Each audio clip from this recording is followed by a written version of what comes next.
बच्चों, आज मैं फिर वेलकम कर रहा हूँ आपका हमारी इनऑर्गेनिक केमिस्ट्री की क्लास में। बेटा, आपको पता है हम पी ब्लॉक एलिमेंट्स कर रहे हैं। तो पी ब्लॉक एलिमेंट्स में आज मेरे पास एक बड़ा क्वेश्चन है जिसको मैं आपके साथ अच्छे से डिस्कस करूँगा। और वो बड़े क्वेश्चन में मैं आज उठा रहा हूँ ग्रुप नंबर 15 को, यानी नाइट्रोजन फैमिली को। तो इस क्वेश्चन में हमसे पूछा गया है कि why does nitrogen show anomalous behavior as compared to other member of the group 15? Why does nitrogen show anomalous behavior as compared to other member of the group 15?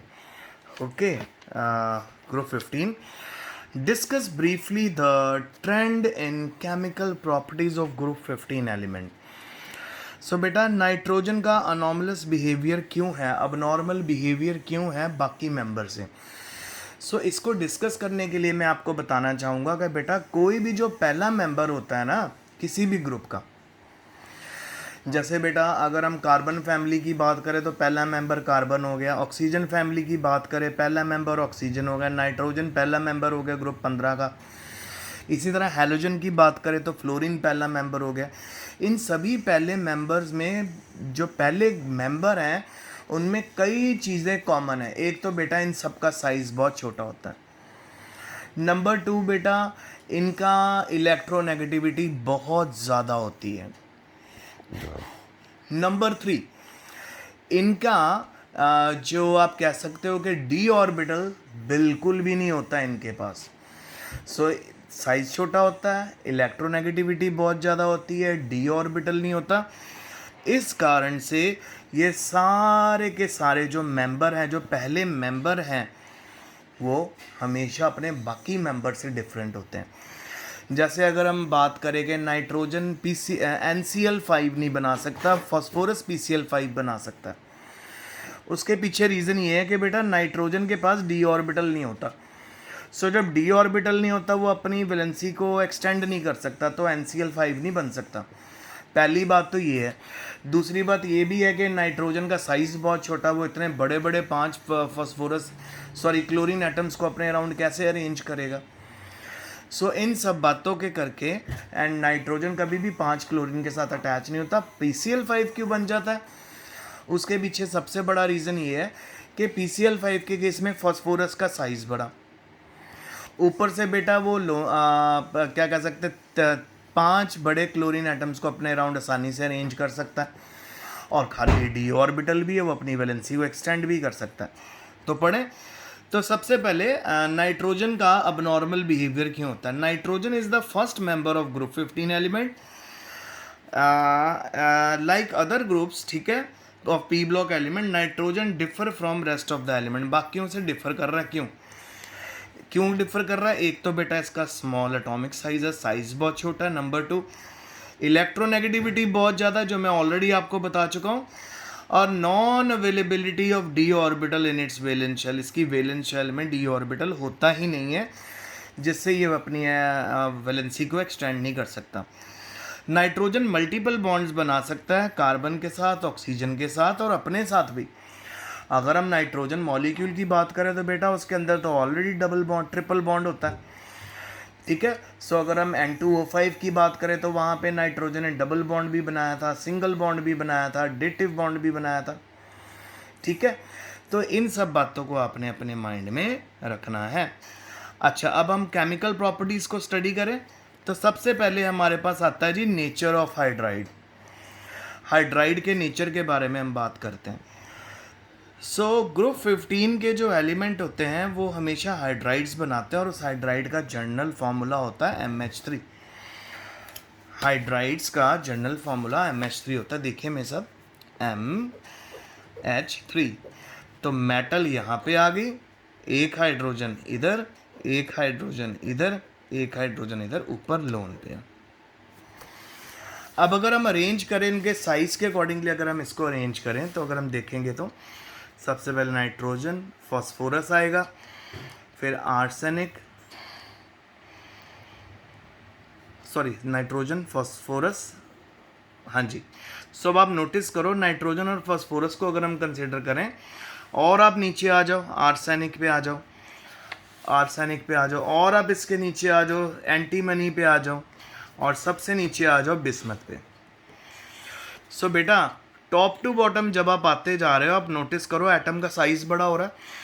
तो जितना बड़ा साइज होगा ना बेटा, उतना ज़्यादा जो ये लोन पेयर है ना, ये पूरे मॉलिक्यूल पे फैल जाएगा, क्योंकि जितना छोटा साइज होता है उतना लोन पेयर मोर अवेलेबल होता है।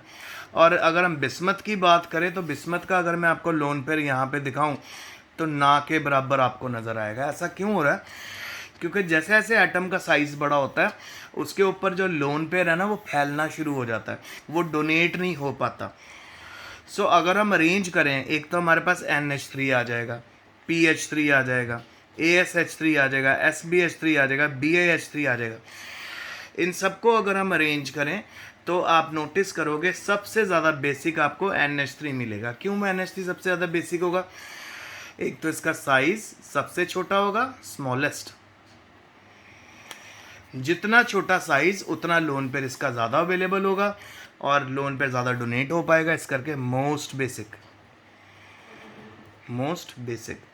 और अगर हम बात करें बेटा BaH3, इसका तो साइज़ ही बहुत बड़ा है, तो साइज़ बड़ा होने से लोन पेयर तो पूरा मॉलिक्यूल पे फैल जाएगा। अब लोन पेयर मॉलिक्यूल पे फैल गया तो इलेक्ट्रॉन डोनेट कहाँ से हो पाएगा? तो वो बेसिक नेचर बिल्कुल नहीं शो करेगा। तो आपको समझ आ गया कि जो हाइड्राइड्स बनाते हैं, MH3 फार्मूले से हाइड्राइड्स बनाते हैं, और ये हाइड्राइड सबसे ज़्यादा स्ट्रॉन्गेस्ट बेसिक होते हैं ऊपर वाले, नाइट्रोजन वाले, क्योंकि लोन पेयर ज़्यादा अवेलेबल होता है। जैसे जैसे हम नीचे आते रहते हैं, साइज़ बड़ा होता रहता है, लोन पेयर डिस्पर्स होना शुरू हो जाता है, लोन पेयर अवेलेबल नहीं होता, तो बेसिक स्ट्रेंथ कम हो जाती है। उसके बाद हम पहुंच गए जी थर्मल स्टेबिलिटी पे। अगर हम थर्मल स्टेबिलिटी करें बेटा, वो भी साइज़ पे डिपेंड करती है। तो जितना ज़्यादा साइज़ छोटा होगा उतना स्ट्रॉन्ग बॉन्ड बनेगा, ठीक है ना। अब नाइट्रोजन छोटा है तो हाइड्रोजन भी छोटा, उनके बीच में बॉन्ड भी स्ट्रॉन्ग बना, और ये बॉन्ड डिफिकल्ट टू ब्रेक होगा, तो थर्मली मोर स्टेबल होता है अमोनिया। अब नीचे आएंगे तो यहाँ पे बिस्मथ का साइज़ कितना बड़ा है, हाइड्रोजन का साइज़ उतना छोटा है, और इनका ये बॉन्ड आसानी से टूट सकता है, इस करके ये थर्मली लेस स्टेबल होता है। सो अगर आप नेचर ऑफ हाइड्राइड स्टडी करोगे, वो भी सबसे ज़्यादा स्ट्रॉन्ग बेसिक हाइड्राइड आपका टॉप वाला होगा। नीचे सबसे आ जाओगे तो आपकी बेसिसिटी बिल्कुल कम हो जाएगी, क्योंकि नाइट्रोजन का साइज़ छोटा होने से लोन पेयर ज़्यादा अवेलेबल है, बिस्मथ का साइज़ बड़ा होने से लोन पेयर उस पर डिस्पर्स हो जाता है। थर्मल स्टेबिलिटी का भी यही केस मैंने आपको बताया कि NH3 में नाइट्रोजन और हाइड्रोजन के साइज़ में ज़्यादा डिफरेंस नहीं है, स्ट्रॉन्ग बॉन्ड बनता है। और भैया एक और बात भी तो है, यहाँ पे हाइड्रोजन बॉन्डिंग भी होगी, इस करके ये ज़्यादा थर्मली स्टेबल होगा, जल्दी ब्रेक नहीं होगा, जबकि BaH3 जल्दी ब्रेक हो जाएगा। फिर उसके बाद रिड्यूसिंग करैक्टर की बात आती है। रिड्यूसिंग करैक्टर का मतलब होता है कौन कितनी जल्दी अपना बॉन्ड तोड़ता है। बेटा जिसमें जितना ज़्यादा डिफरेंस होगा ना साइज़ का, वो अपना बॉन्ड जल्दी तोड़ेगा। अब नाइट्रोजन और हाइड्रोजन में तो साइज़ का डिफरेंस ज़्यादा है नहीं, इस करके बॉन्ड बड़ा स्ट्रॉन्ग है। अब बिस्मथ और हाइड्रोजन में बहुत बड़ा डिफरेंस है। बिस्मथ का कितना बड़ा साइज़ है, हाइड्रोजन का कितना छोटा साइज़ है, तो वो आसानी से बॉन्ड टूट जाता है, इस करके reducing character down the group बढ़ता है, यानी release of proton down the group बढ़ती है। अब अगर हम हैलाइड की बात करें तो बेटा हैलाइड यहाँ पे दो तरह के बनते हैं। एक हैलाइड बनता है बेटा MX3 टाइप का हैलाइड, और एक हैलाइड बनता है MX5 टाइप का हैलाइड। MX3 अगर आपने हैलाइड बनाना हो, वो तो हम देख लेते हैं, NCl5 की बात कर लें, NCl3 की बात कर लें, इस तरह का। और अगर हम MX5 की बात करें तो PCl5 की बात करेंगे, Cl Cl Cl Cl और Cl। आपको पता है शेप का नाम क्या है? इसका नाम है ट्राइगोनल बायपिरामिडल, और इसका नाम क्या है? Trigonal pyramidal. So trigonal pyramidal को अगर आप कंसीडर करो तो ये NCl5 पार्टिसिपेट कर, NCl5 ये नहीं बना सकता, उसके पीछे रीज़न क्या है? सबसे पहला रीज़न तो है बेटा नाइट्रोजन का साइज़ छोटा, वो बड़े बड़े क्लोरीन 5 एटम अपने अराउंड अटैच नहीं कर सकता। दूसरा रीज़न ये है कि नाइट्रोजन के पास खाली डी ऑर्बिटल नहीं होता, क्योंकि उसके पास खाली डी ऑर्बिटल नहीं है, इस करके वो PCl5 कभी नहीं बना सकता, क्योंकि PCl5 बनाने के लिए नाइट्रोजन को अपनी वैलेंसी को 5 तक लेके जाना है। तो जब खाली ऑर्बिटल ही नहीं है तो वो अपनी वैलेंसी को एक्सटेंड नहीं कर सकता। अब PCl5 के बारे में बात करते हैं, ये आसानी से क्यों बन जाता है। एक तो साइज़ बड़ा, आसानी से 5 क्लोरीन को अपने अराउंड अरेंज कर लेगा, और अब इसके पास खाली डी ऑर्बिटल भी है, इट हैज़ डी ऑर्बिटल, इसके पास खाली डी ऑर्बिटल भी होता है। तो क्योंकि इसके पास खाली डी ऑर्बिटल होता है, इस करके PCl5 पॉसिबल है। अब जरा हम नीचे चलते हैं। अब देखो जी, NCl5 हो गया, NCl3 हो गया, PCl5 हो गया। अब BiCl5 भी नहीं बन सकता। BiCl5 क्यों नहीं बनता, क्योंकि डाउन द ग्रुप जब हम जाते हैं तो बेटा वहाँ पे +5 ऑक्सीडेशन स्टेट लेस स्टेबल हो जाती है और +3 ऑक्सीडेशन स्टेट मोर स्टेबल हो जाती है। और ये मैंने आपको ऑलरेडी बता दिया था क्यों हो रहा है, कि Y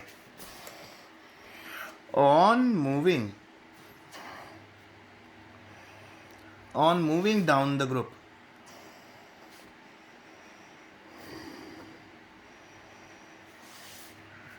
higher oxidation state become less stable due to inert pair effect। जब हम टॉप टू बॉटम आते रहते हैं हम क्या नोटिस करते हैं कि जो अंदर वाला ऑर्बिटल है वो पैक हो जाता है। अब जैसे हम आपसे बात करें तो NS2 NP3 ये हमारी है ग्रुप नंबर 13 की oxidation electronic configuration. Electronic configuration किसकी है ये? ग्रुप 15 की। अब डाउन द ग्रुप जाते हुए क्या होता है बेटा, ये वाला जो NS ऑर्बिटल है ना, ये बुरी तरह पैक हो जाता है, इसके अंदर अराउंड ढेर सारी शेल आ जाती हैं। सो ये इनर्ट बन जाता है। अब ये अगर पार्टिसिपेट नहीं करेगा, ऊपर देखो बेटा +3 ऑक्सीडेशन भी है, +5 ऑक्सीडेशन भी है, दैट इज़ नाइट्रोजन में, फॉस्फोरस में, आर्सेनिक में। पर जब आप नीचे आ जाओगे ना बिस्मथ में, तो यहाँ पे सिर्फ +3 ऑक्सीडेशन स्टेट होगी। किसके करके हो रही है ये? Inert pair effect.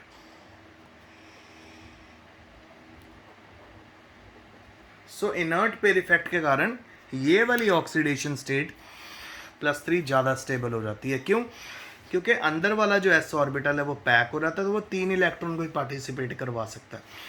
So down the group आते हुए पहले हमारे पास नाइट्रोजन आएगा, फॉस्फोरस आएगा, आर्सेनिक आएगा, एंटीमनी आएगा, बिस्मथ आएगा। यही है ना हमारा सेटअप।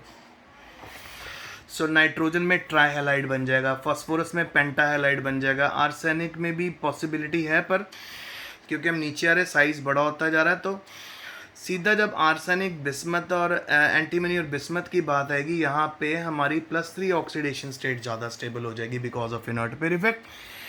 सो यहाँ पे भी हमारे पास ट्राईहैलाइड्स ही बनेंगे, ट्राईहैलाइड्स ही बनेंगे, पेंटाहैलाइड नहीं बनेगा।